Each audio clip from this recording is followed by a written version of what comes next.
Assalamualaikum warahmatullahi wabarakatuh. Saya Septiatri Rahmania dengan NIM 19060126.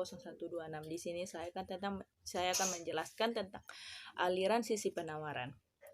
Pertama yaitu tokoh-tokoh aliran sisi penawaran. Menurut Harold McCure dan Thomas Willett tahun 1983, aliran sisi penawaran dapat dibedakan atas dua kelompok, yaitu kelompok utama dan kelompok radikal.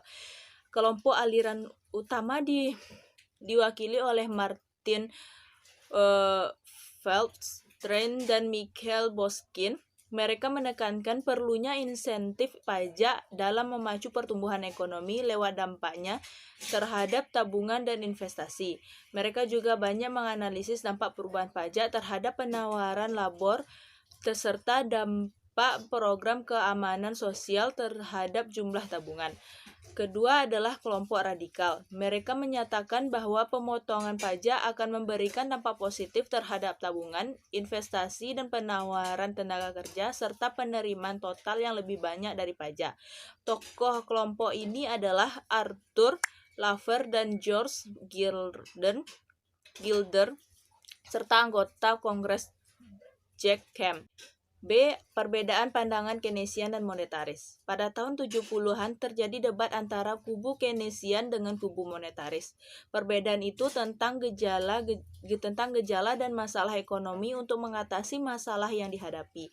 Kubu Keynesian lebih menyukai kebijaksanaan fiskal yang bersifat ekspansif, sementara kubu monetaris lebih menyukai kebijaksanaan moneter yang kontraktif konservatif. Walau demikian, keduanya memiliki kesamaan, yaitu melihat perekonomian dari sisi penawaran. Namun aliran sisi penawaran percaya bahwa yang harus diberi perhatian utama bukan sisi permintaan, melainkan sisi penawaran. Moto kerja aliran sisi penawaran berbeda dengan kubu Keynesian yang lebih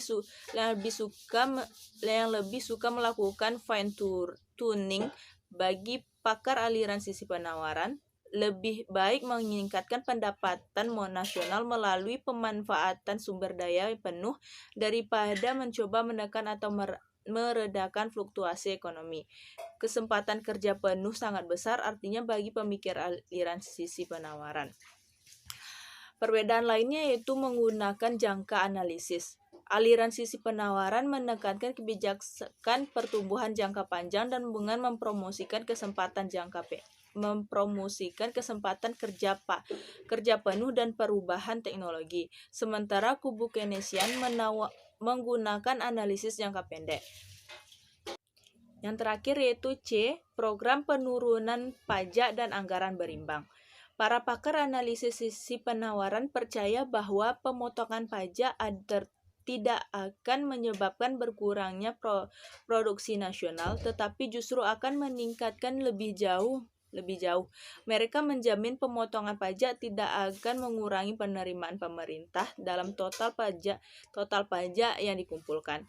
Pengurangan beban pajak dapat meningkatkan penerimaan pemerintah karena adanya dampak insentif terhadap partisipasi kerja yang lebih tinggi. Pakar-pakar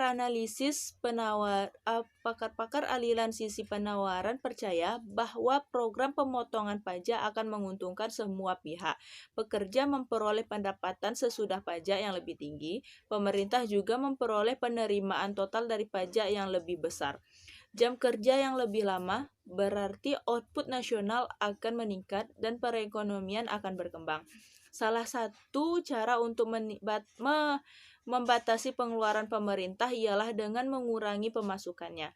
Dan cara paling ampuh untuk mengurangi penerimaan pemerintah adalah dengan mengurangi beban pajak.